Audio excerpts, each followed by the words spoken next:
This Torah class is brought to you by TorahAnytime.com. Pleasure and honor for us to welcome Rabbi Glatstein to our Beis HaMedrash here, to this after-school base learning program. Rabbi Glatstein is such a popular Maggid Shir and is a very, very popular author, and it's a real simcha and kavod for us to welcome back Rabbi Glatstein here to Nishmas Yisrael. Bruchim Aboyim. Thank you so much.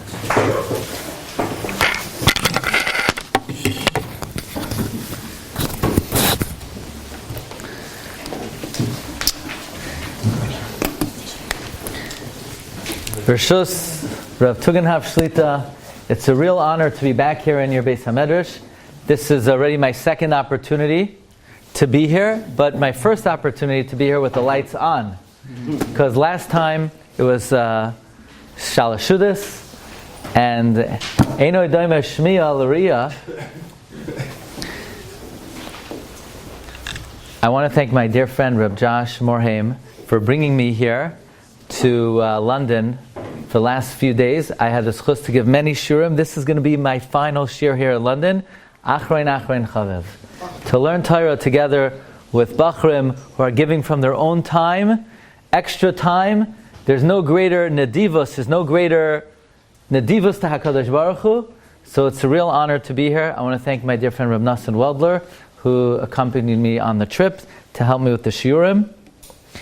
And Rishus Ol D'Chashav Rabbeim, I didn't know the age that I was going to be zoicha to give this shiur to. So this kasha that I'm going to share with you is a very high level question. It's a real Lomdus question. And because it's such a Lomdus question, any bachar who could say over the kasha, you're going to go over to your Rebbe after, any bachar who could say over the kasha is going to be entered into a raffle. But there's not one prize. 7 bachrim, up to 7 bachrim could win the prize. We have svarim. Reb Josh Morhaim has 7 special svarim. Anyone who could say over this kasha, it's a mamish, a geshmaka kasha, could be entered into this raffle. Let's try to explain the question as clearly as possible. And I would like to share with you different ways to answer the kasha. Some of the ways to answer the question are going to be called Iyun, and some are Bekiyus. You know the difference between Iyun and Bekiyus? Iyun is when you learn something ba'amkus, when you learn something in depth. You don't need to know any other Gemaras, you don't need to know any other sources. You could just study the subject at hand, and by looking at it carefully, by being ma'ayin, by analyzing it, you could try to differentiate between 2 similar cases. Bekiyus means you bring in an outside Gemara or an outside source to be able to answer the question. Okay, let's begin. There's a Gemara Masechta Megillah. The Gemara Megillah tells us on Daf Hey Amud Beis, going on to Vav Amud Aleph. The Gemara says, Rebbe was the redactor of the Mishnah. Rebbe put together the Mishnayos. Rebbe had a number of very interesting practices. Rebbe planted a tree on Purim. And that's a topic unto itself, why Rebbe planted a tree on Purim.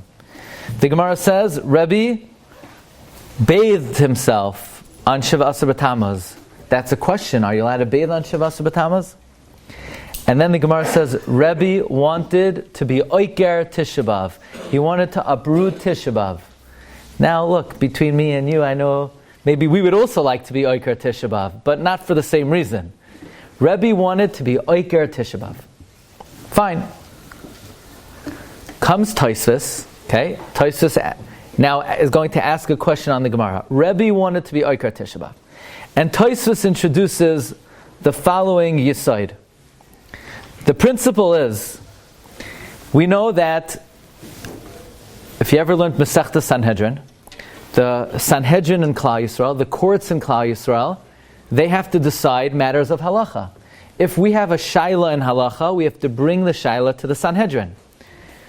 Could one chacham argue on another chacham? Absolutely. There are many machlokes in Mishnah and Gemara.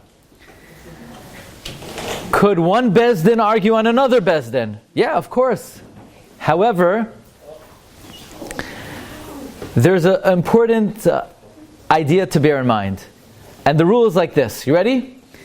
It goes, Ein bezdin yachal levatel divrei bezdin chaveroi elo imkein gadol mimenu b'chachma uveminyan. One court cannot override the decision of a different court unless the second court is greater in wisdom and in number. Okay, so let's say you have a Sanhedrin of 3 that makes a certain decision. A later court cannot argue with the earlier court unless it's smarter and bigger than the earlier court. Got it? It's called Ein Bezdin Yachal Levatel Divrei Bezdin Chaveroi Ela Imkein Gadol Mimenu B'Chachma Uveminyan. Who wants to try that? Who could say over that Yisoid? In Lashon HaKodesh. Ein Bezdin Yachal Levatel Divrei Bezdin Chaveroi Ella, it's a mouthful. Ella imkain gadol mimenu b'chachmin. So if you say, how am I supposed to remember that? We're going to see the words in Tosfos itself. If you look at number 2, Tosfos on 1, 2, 3, 4, 5, 6, 7th line. Tosfos says, you see it? You could underline it. I would say underline it. It's good. It's unbelievable. You have Bachram here writing down notes. It's very important to write down notes. You know, one of the best things you could do in learning is write things down. You know, the Marsha says, you ever hear the Gemara? And, I'll tell you, you ever hear of Shweki? You know? Yeah? There's a Gemara, it's also a song. Ashrei mi shabal lakan v'talmudai biyadai. Fortunate is somebody who brings to Shamayim his learning in his hand. Says the Marsha, means writing notes. Writing notes helps you remember. When you write something down, the Marsha says, it makes a big impression on you. It gets into your neshama, it gets into your mind. So, for example, let's say I came to you and I said, do they have a lotto in England? If I came to you and I said, I came all the way from New York and I have the winning lottery numbers. And imagine I had to tell you 20 numbers. Would you sit there and, just listen to it and memorize it? No, you'd make sure to write it down.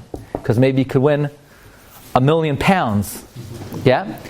So if I'm saying Torah, which is more valuable than the winning lottery number, of course you have to write it down.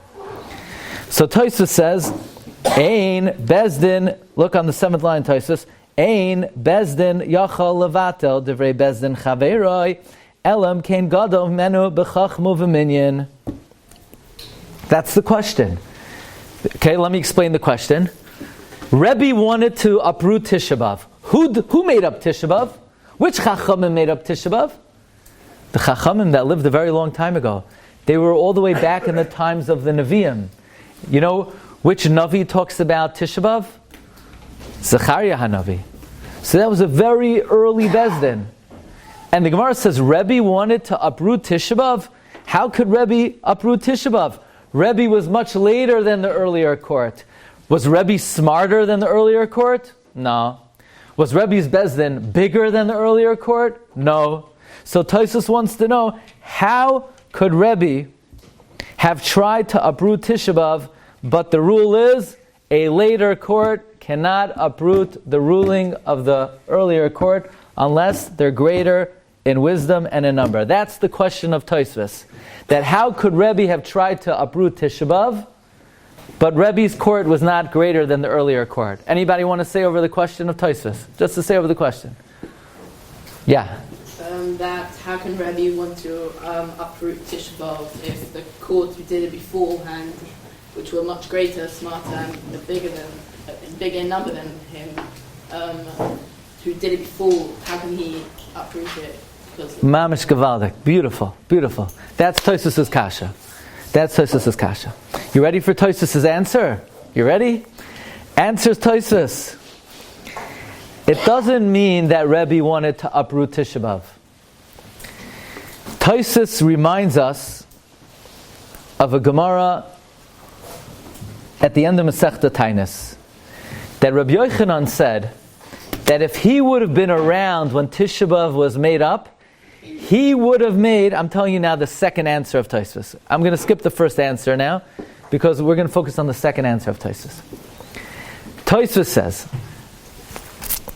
that Rabbi Yochanan said, if I were around when Tisha B'Av was made up, I would have made Tisha B'Av not on the 9th, but on the 10th. Why? Because Rabbi Yochanan says, don't you know the facts? The facts are the Goyim came, they set fire to the Beis HaMikdash at the end of the day of the 9th. You know, we start Tisha B'Av the night of the 9th. And we come to shul, and we close the lights, and we sit on the floor, and we lay in Eicha. But what happened the night of Tisha B'Av? Nothing happened then. And then we come back to the shul in the morning, and we sit on the floor, and we say Kinnos. And what happened in the morning of Tisha B'Av? Nothing happened. Not until the very end of the day did the Goyim come and set fire to the Beis HaMikdash. And it burnt down like a few minutes at the end of the 9th, and the rest of the day on the 10th. The majority of the Beis HaMikdash burnt down on the 10th. So Rabbi Yochanan said, if I would have been around when Tisha B'Av was made up, I would have made Tisha B'Av on the 10th, because the majority of the Beis HaMikdash burnt down on the 10th. So says Tosfos, when the Gemara says Rebbe wanted to uproot Tisha B'Av, it doesn't mean he was going to abolish Tisha B'Av. No, he can't abolish Tisha B'Av, because the earlier court was greater than Rebbe's court. So he could not have abolished it. What he would have done was, he just would have slid it over one day to the 10th. And that Rebbe could do. So let's study the words of Tosfos for a minute. Let's think about that. That means Tosfos is saying, why was Rebbe allowed to uproot Tisha B'Av? Because he wasn't actually uprooting it. He was just tweaking it. He was moving it over one calendar date. And moving it over a day, just one day, is not considered being oiker, an earlier court. Oiker means to uproot entirely. What does the word oiker mean? Akira means to uproot. Tosfos says that's not called uprooting, just to move over one day. Now, was Rebbe greater than the earlier court? No. Was Rebbe smarter than the earlier court? No. So why was Rebbe allowed to do it? That's not a big change. That's something Rebbe could do. That's Tosfos. You got Tosfos? What's Tosfos' answer? Who's going to say over Tosfos' answer? What do you say? Normally you're not if you're not bigger in number and bigger in wisdom, then you're not allowed to uproot or abolish someone else's down. However, since you're allowed to move it on, since you're not abolishing it, you're just shifting it one day that you're allowed to do. Okay. And why would Rebbe have wanted to shift it? Because the day that the majority of the time that I was burning was on the 10th. Excellent, Gavaldik. Okay, beautiful. Now we're getting ready we're getting revved up for the question. Okay. Now we're going to tell you a Gemara in the very beginning of Masechta Megillah, the opening Gemara Masechta Megillah. How does the Mishnah Megillah begin? The Mishnah says Megillah Nikreis. The Megillah could be laned B'Yud Aleph, B'Yud Beis, B'Yud Gimel, B'Yud Daled, B'Tesvav, Lai Pachais, V'Lai Yaiser. Now, I'll just tell you a little remez over here. Why does the Mishnah say not less and not more? It should say not earlier and not later. Why not less and not more? You know, the Vilna Gaon says an unbelievable thing. If you add up 11, 12, 13, 14, and 15, you get 65. That's the Shem of Hashem Aleph Daled Nun Yud. The Megillah is read with Yud Aleph, Yud Beis, Yud Gimel, Yud Tesav, Aleph Daled Nun Yud. But not less, 10, and not more, 16. 10 and 16 is 26. That's Shem Havaya. The Shem Havaya is not in the Megillah. That's why it says not less and not more. Okay, there's still a question, but it doesn't say Aleph Daled Nun Yud in the Megillah either. That we had a different share about, a different time. Now we're here, this is the Ikar Lomdus over here. Okay? Okay. So now the Gemara has the following shaila. We know the Megillah itself says you can read the Megillah on the 14th or the 15th. Says the Gemara, who made up 11, 12, 13? Who made that up? Who said you could lay in the Megillah 11, 12, 13? Says the Gemara, it must have been the Anshe Knesses Hagdolah themselves, the very Chachamim who said 14 and 15, had to be the ones that also said 11, 12, 13. Why? Because if the Anshe Knesset Hagdolah only said 14 and 15, and later Chachamim came along and said, no, you can move it to 11, 12, 13, how could they have done so? But the Gemara asks, Ein Bezdin Yachal Levatel Divrei Bezdin Chaveroi Ella Imkain Gadol Mimenu B'Chachmo V'Minyan. So therefore the Gemara says it must have been who enacted 11, 12, and 13? The Anshei Knesset, who made 14 and 15. But if they made 14 and 15, and later Chacham made 11, 12, 13, how could they have done that? But Ein Bezdin, a later court cannot abolish the ruling of an earlier court unless it's greater in number and wisdom. So maybe someone could even think of a question on this.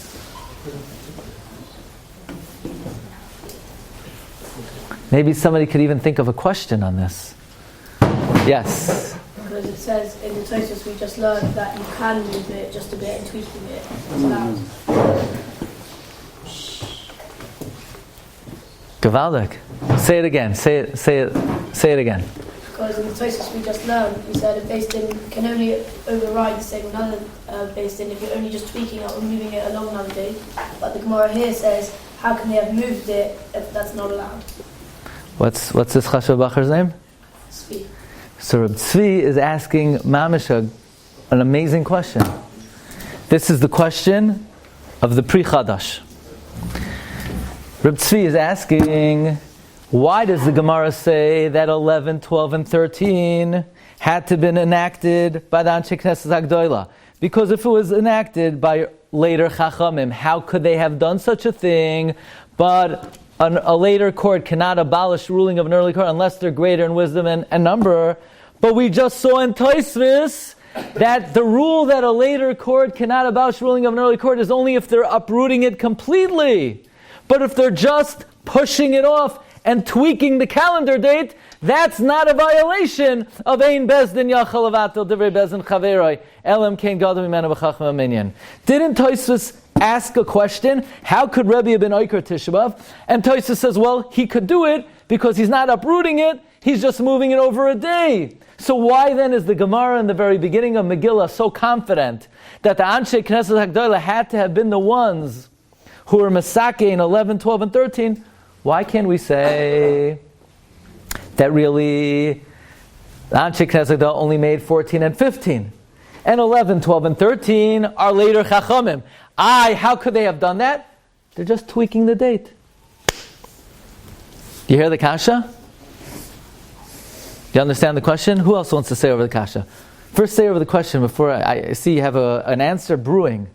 Yeah, you have an answer simmering. First say over the kasha. If we say in the Gemara at the beginning of Megillah that can't have been the later Chachamim who made the 11, 12, 13, because otherwise it would be going against that rule. Right. Then, but according to the Tosfos, that we say later on, that tweaking, moving his days is not breaking the rules. So why is it? How is it? It's contradicting. Very good. You have an answer brewing. In other words, what we have to do now is we have to be mechalek. We have to differentiate. Why is it that by Tisha B'Av, moving it from 9 to 10 is not a violation of Ein Bezdin Yachal Levatel Divrei Bezdin Chaveroi, but moving it from 14 and 15 to 11, 12, 13 is a violation? Why is tweaking by Purim yes a violation and tweaking by Tisha B'Av not a violation? So here's what I want to do. We're going to try to offer a few types of approaches. I think we'll try. What's our? And your flag. Yeah.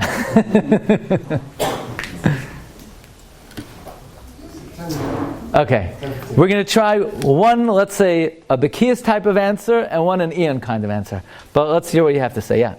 Mainly because the actual in Purim, we celebrate Purim on Yud Dalet and Tesvav because that's on Tesvav because that's when it happened. Uh-huh. So on Tisha B'Av because it's the day before, and he wanted to move on because he wanted to move it on to the next day of the actual when it actually happened. Mm-hmm. Yud Aleph and Yud Beis didn't actually the Purim story didn't actually happen.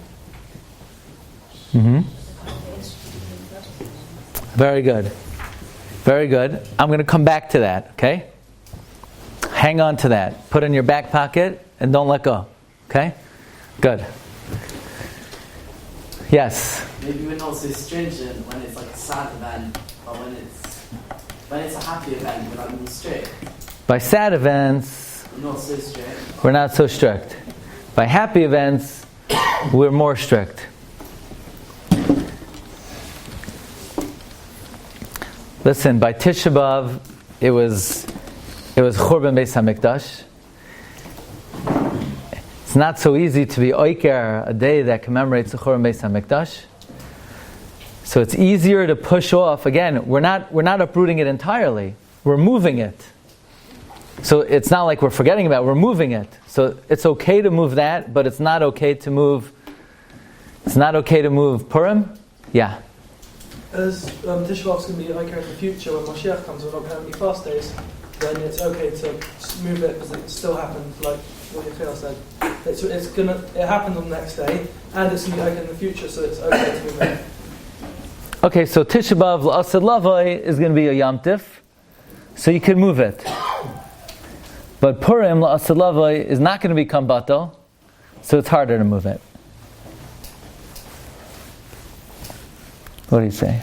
Rabbi Yochanan brought a proof as to why Tisha B'Av he's allowed to move it because it's Tisha B'Av because the actual date that happened was majority on the 10th. But with Purim, the Apostle only brings the Dar Tesvav. The Gemara has to bring a drosha about the 11th, 12th, and 13th. So it's not as much of a clear reason as to why with moving Tisha B'Av. See, by Tisha B'Av, there's a svara to move it. The svara is, it happened then. So maybe when there's a svara to move it, then a later court could override the decision of an earlier court. But if there's no tam, if there's no reason, so then you can't move it, because then when there's a tam. So Lamaisa, about 2 weeks ago, I had this chus to be at the kever of Rav Malachi HaKoyen. He's the author of Yad Malachi on Shas. Yad Malachi is a sefer of Klolim and Shas. He's buried in Italy. And he seems to say, this Yisoid, what's this Bacher's name? Josh. Reb Josh, that when there's a svara to move or to change, then it's permitted for a later court to change the ruling of an earlier court. But if there's no svara, then you're not allowed to. Okay? It's hard to understand that fully, because what's the reason a later court can argue on an earlier court? B'chara, the reason is because the earlier court, they're smarter, and they're bigger.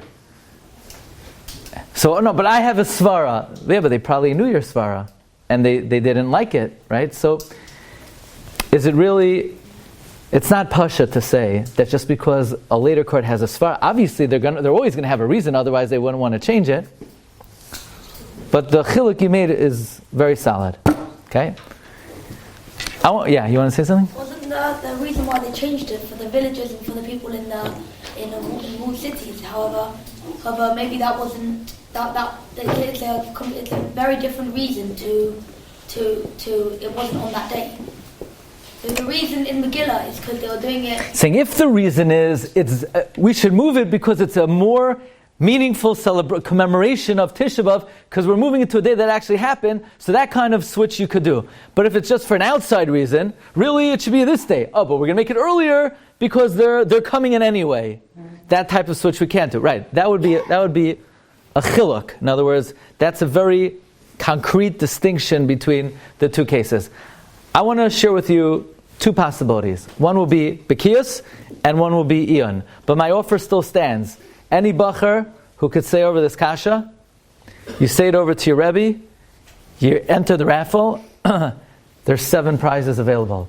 And if you didn't understand it now, you could chaz it over with your friends. And Elu dvarim she'en lahem shiur, as many, even the adults, if they want, if they could say over the kasha to the Rebbe, they could also... We're going to give another sefer, an 8th sefer, to Josh for the adults that they could enter the raffle. Okay. The Bekiyus answer is like this.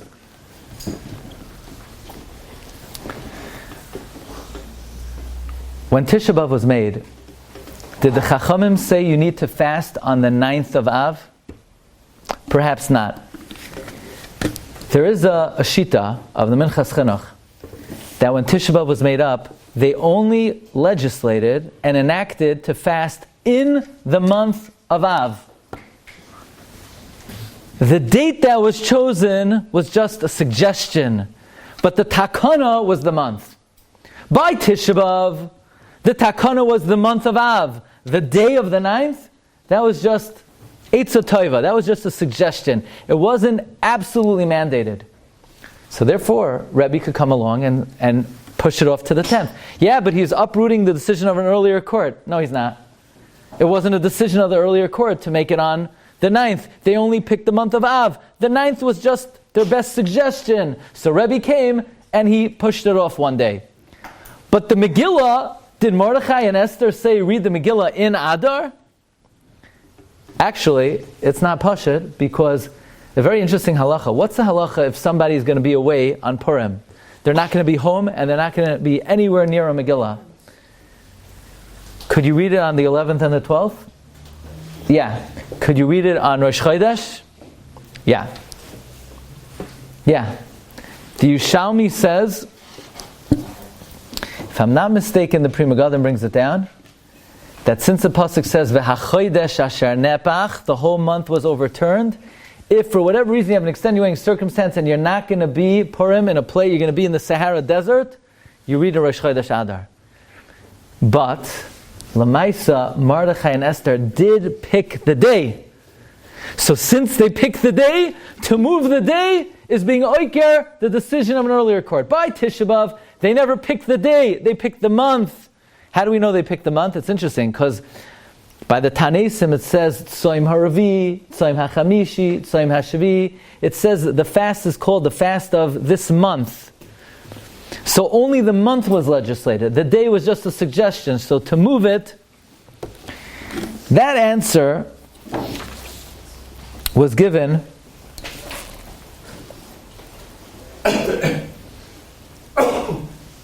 by Rav Beryl Soloveitchik. That's what I call a Bekiyus answer. It's like an outside piece of information. In other words, you look at the two cases, they seem identical. You have to bring in an outside factor, a yediyah from, left field. Now, left field is an American expression, but that's, I can't be masber exactly what left field means right now. You bring it in from the outside that Chodesh, that Tisha B'Av was enacted in Chodesh Av and not the day. I want to share with you an answer, an Iyun answer.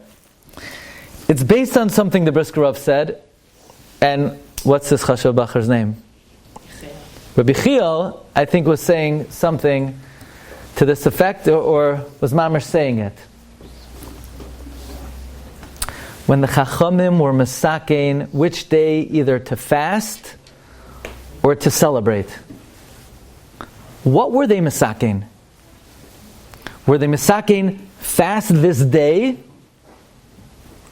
That's what I would have thought. They were mesakein fast this day.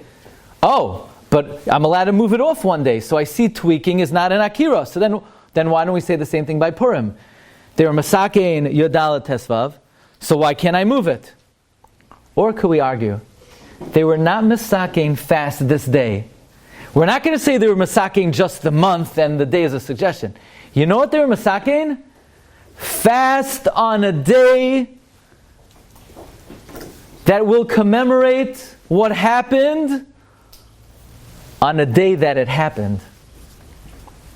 The Chachamim were mesakein. Fast on a day to commemorate what happened on a day that it happened. You can't just pick a date out of a hat. Say, well, the Beis Mikdash was burnt down, so pick a day from the calendar to fast. No, the Chachamim said, fast on a day to commemorate what happened on a day that tragedy happened.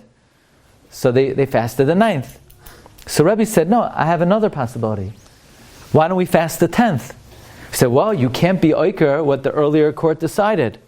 Why not? I'm also fasting on a day to commemorate the tragedy on the day the tragedy happened, because most of the Beis Mikdash is burnt down on the 10th. That's not an akira. You know why? because the takana was not fast the 9th. The takana was fast biyoim she'ira, fast on the day that the event happened.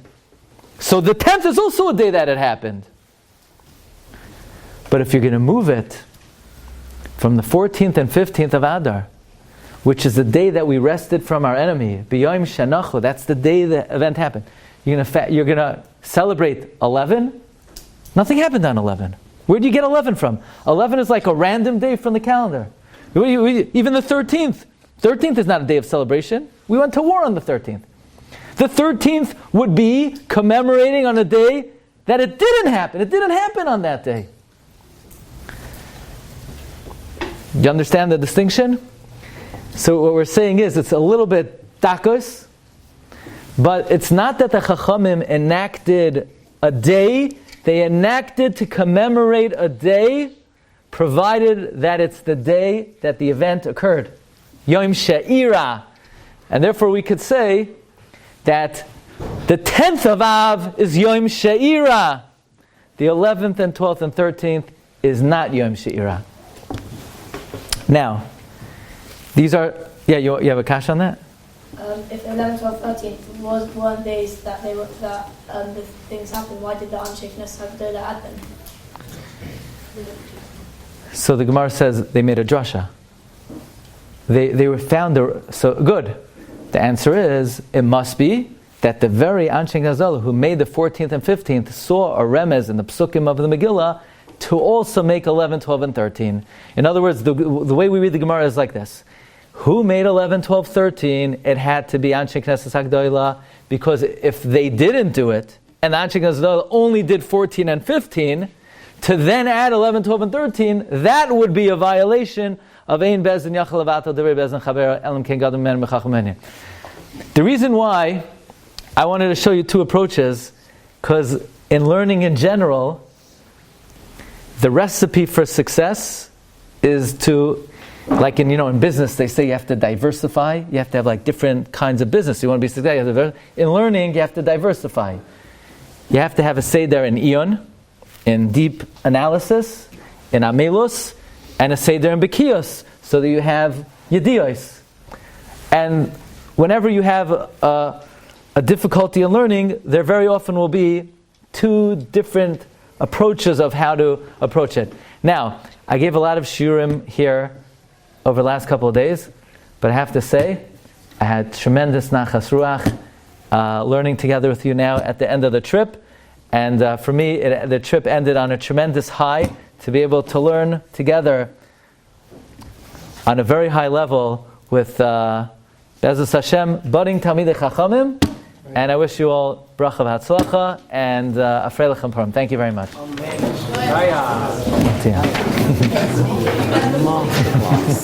You've just experienced another Torah class brought to you by TorahAnytime.com.